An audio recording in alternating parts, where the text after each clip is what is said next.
Hey, and welcome to another Ask Me Anything video cast where I, Chris Clemens, answer your most burning political questions. Today's episode is going to be focused on congressional benefits. So the question is, do you support the current benefit system for members of Congress? If so, why? If not, how do you plan to cut them?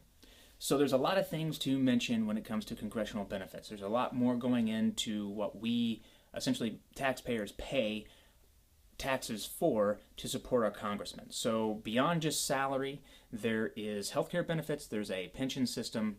We also have security that we pay for each of our congressmen. There's office furnishings, there's a congressional staffing budget. When you actually really get down to it, each congressman costs the taxpayer quite a bit of money. Now, some of that is just practicality.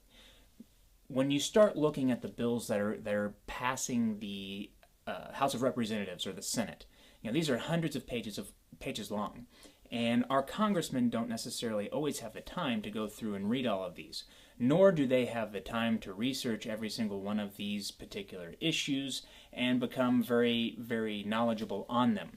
So there is a staffing budget for our congressmen. Is it too high? Is it too low? That can be argued. But I do believe that we do need a staffing budget there, just simply because these individuals are required to legislate a lot of different things. Now, if it were my option, I wouldn't have Congress be in control of so many different issues, but that's another video cast. So let's talk about the two most popular ones that most people have questions about, or at least misconceptions about, and that's the healthcare and the pension system. So the pension system, I'll tell you straight up, I do not support, and I would very much like to see it go away. Right now there's a pension system. Once you're vested, I think the actual years required to be in Congress is something like 6 or 8 years. And it will cover up to 80%. Now there's almost no congressman or senator today that is going to hit that 80% pension. But it is there, it's available.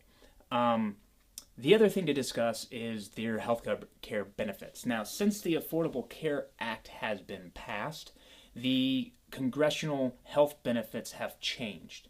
Those who had been in Congress for a long time did have the option to keep their old benefits, and most of your congressmen and senators, however, were put into the Affordable Care Act system, the open exchanges.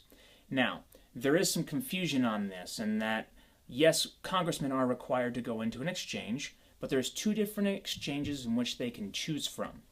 One of the exchanges is called the DC exchange, and that, if the congressmen decide to choose their plans from the DC exchange, which is exclusive only to those members of Congress and the Senate, the taxpayers actually have to cover something like 70 or 80% of their health care.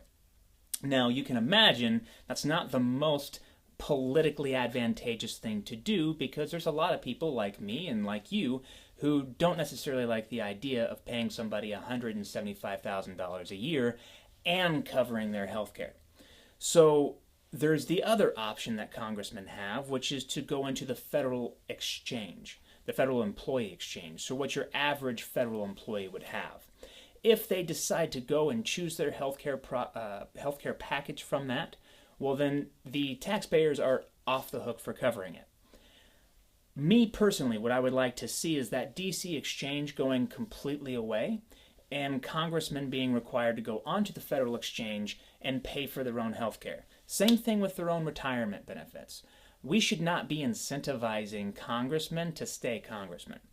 This is one of those jobs where you should be in here for several terms. Once you get a handful of things done, you need to get out and let somebody else with new ideas come in. I think most of the people in the country right now support term limits. And, we can argue back and forth on that part.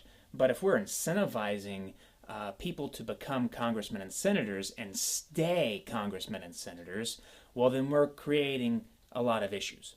So it also comes down to, really, should we be paying for this stuff? And the answer is no. We have a big enough federal budget as it is. This is one of those things that, it might not be big money in terms of billions of dollars, but it's one place to start cutting government bloat. So I hope that answers your question. I would like to see to recap, I'd like to kind of see the federal exchange be the one that is the only option for our congressmen. I believe we shouldn't be covering any of that cost, and I would like to see the pension system go by the wayside and require members of Congress to invest their money as they see fit. So I hope that answered your question, and I look forward to your next one.